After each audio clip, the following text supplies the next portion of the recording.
Welcome back to Uncensored. Israeli Prime Minister Benjamin Netanyahu talked tough on Iran in a new interview, telling Uncensored regular Douglas Murray that Iran is bent on domination and conquest.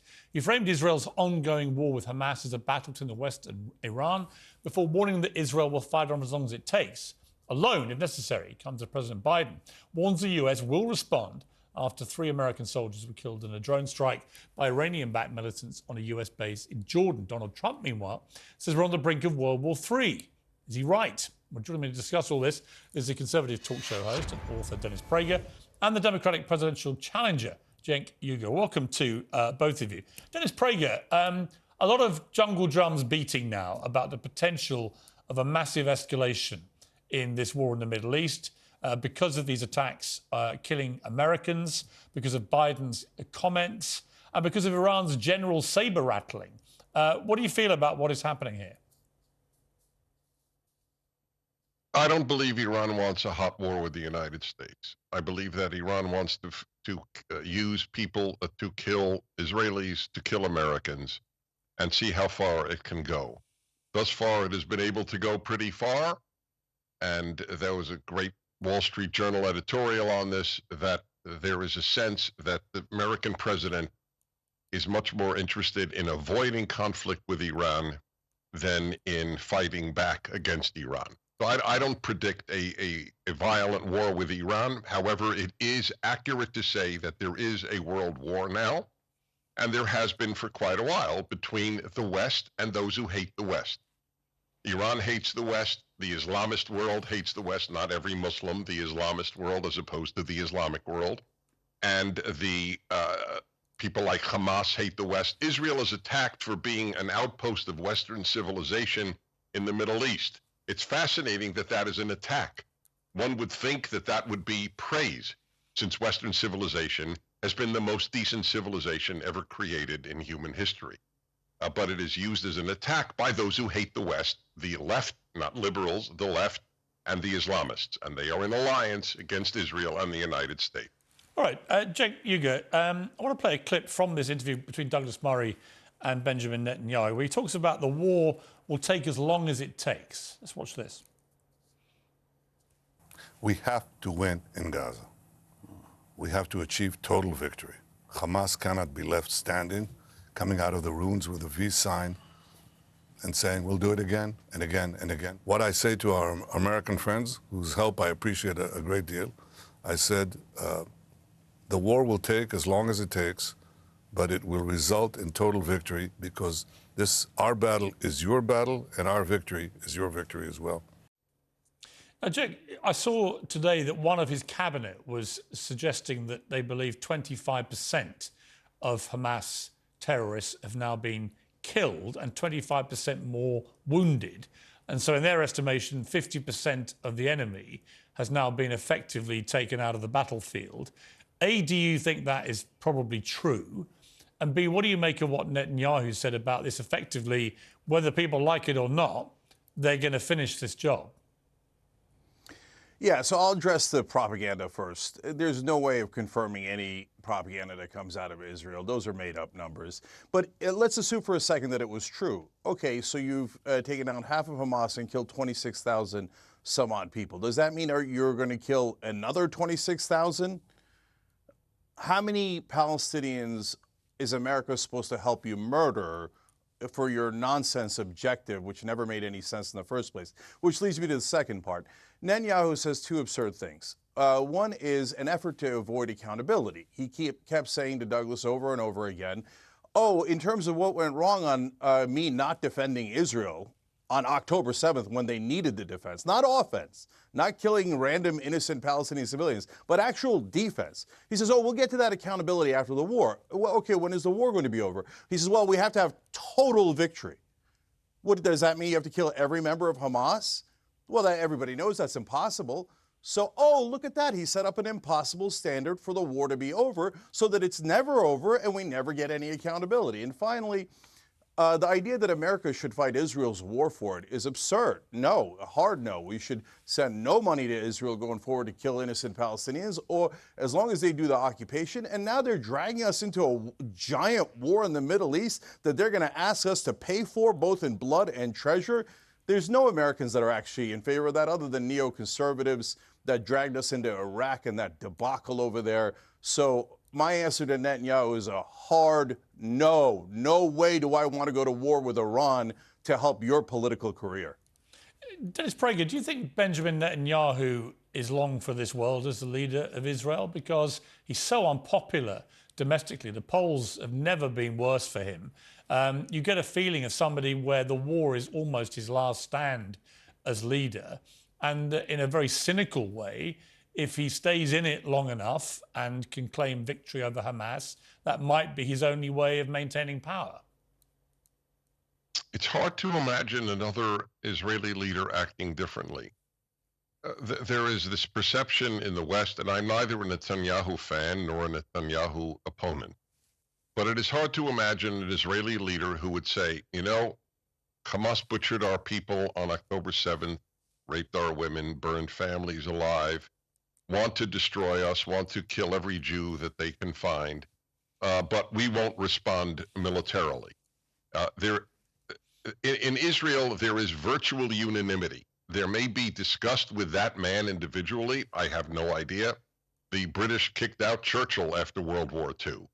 People are very fickle about their political leaders. So I have no interest in what the polls are. All I can tell you is I can't think of an Israeli leader who would be acting differently. Yeah, I think that's probably true. Cenk Uygur, I want to talk about this disturbing report which has come out about the United Nations Relief and Works Agency, where there were murmurings about potential involvement of some of their members in what happened. We've now seen a Wall Street Journal investigation which seemingly establishes from a dossier, actually the New York Times as well, an Israeli intelligence dossier alleging that 200 workers from the UN RWA are Hamas or Islamic Jihad operatives, didn't provide detailed evidence. The dossier also alleged that 12 workers crossed into Israel on October the 7th with the Hamas terror group. UNRWA has sacked 9 of those employees and says it's investigating. Another report by the Wall Street Journal, citing also Israeli intelligence dossier, alleges 1,200 of the UNRWA's 12,000 employees in Gaza have links to Hamas or Islamic Jihad. Now, I'm sure your first response will be, well, I'm not going to believe Israeli intelligence dossiers, but the fact that the UNRWA has already sacked 9 of these people suggests there's a clear problem there. Yeah. So there's 2 different issues here, Piers. So first, you're right. I don't believe Israeli propaganda. They say, oh, trust us. There's hundreds of them. No, I don't trust you at all. The IDF and the Israeli government have an enormous track record of lying on almost every occasion related to this war. But okay, so you say there's 9 folks who've already been terminated, and that's fair, and that's definitely true. So obviously there must have been some evidence. Okay, great, fantastic. I want accountability. I don't want anybody involved in the October 7th attacks, and they've been fired. If you want to do a further investigation to see if anybody else was involved and you want to fire them, terrific, no problem.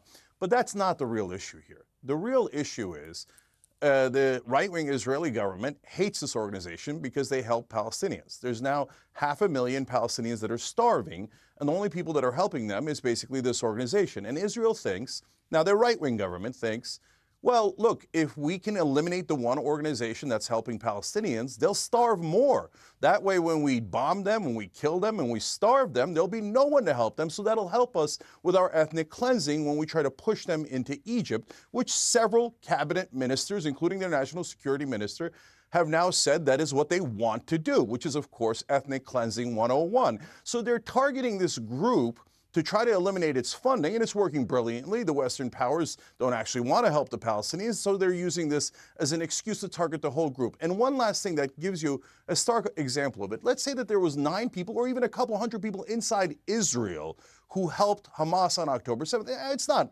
impossible. There could be collaborators, right? So does that mean we should get rid of funding for all of Israel? It's an absurd idea when you apply it to Israel, but somehow it's not absurd when you apply it to this organization from the United Nations. Of course it's absurd. They should keep the funding but fire anyone who was involved. Dennis Prager, your response to this story? Well, first, let me just say, the idea that Israel wants to starve the Palestinians is vile. It is another left-wing atrocity on language. like Israel is committing genocide. Genocide has been raped, like the word racism has been raped. Every decent term has been denuded of its meaning by people on the left, not by liberals, I always draw that distinction, but by people like Cenk. They have raped the word genocide, they have raped the word racism, they have raped the word sexual attack. All the evils have been removed from their context. Israel has no interest. There are 5 times more Palestinians today than there were in 1950. It is the worst, most ineffective genocide in the history of genocide. It is a vile smear. The United Nations stinks. The United States should leave the United Nations with every other democracy. It is a place where the Human Rights Commission has been headed by Iran, where you have Iran even heading the Women's Rights Commission. It is a terrible organization. The United Nations is to nations what the university has become to education. It has become a moral cesspool. It is time for America to leave. Cenk, your response finally. Yeah, I mean, this guy's hilarious. Did he say I rape words? Yes, you Okay. rape words. Well, I get- know you find that funny. It isn't funny. Yeah, I do. Yeah, I think, first of all, that what you've done then by your own definition is rape of the English language and rape of the word rape, let alone the fact that, of course, you say, oh, the left says racism. Anytime anybody criticizes Israel, what do you guys all say? Anti-Semitism. Have you raped that word? That's not true. That's a lie. We say it Oh, about no, those never, who want to destroy never. Israel, not Oh, criticize yeah, Israel. yeah. It is a complete lie. Okay, so let me address the United Nations. Sure. So look, the United Nations is all of the nations. And right-wingers like Dennis don't want us to work with all of the nations. They don't like peace. They don't like the world community. They say, we're the ones who are right. We're the good guys. And Netanyahu said this in the interview that you display. We're the good guys. They're the axis of evil. And what is the only answer for evil? War. So, and that's another thing that the United Nations is trying to prevent, war. And so the neoconservatives like Dennis Prager and others go, no. Oh, United Nations, people working together, we hate that. People that have different opinions than us, we hate that. People who are for peace, we hate that. The only answer is war. Of course they don't like the United Nations. So what are we supposed to do? Not have a United Nations? We're all just supposed to hate each other forever, never work together, don't even coordinate, don't even communicate? Just go to war forever and ever? This is insanity. And by the way, end the occupation. I'm the only candidate that wants to end the funding for Israel, not just for this war, but for the occupation, which is the core evil, to use the words of Dennis Prager. And it is an indisputable evil that Israel's doing there. And Israel doesn't have to do it. I believe Israel can be a great and peaceful and flourishing country, but they must end the occupation. JenkForAmerica.com. Okay, gentlemen, I'm going to leave it there. Thank you for a spirited debate. I appreciate it.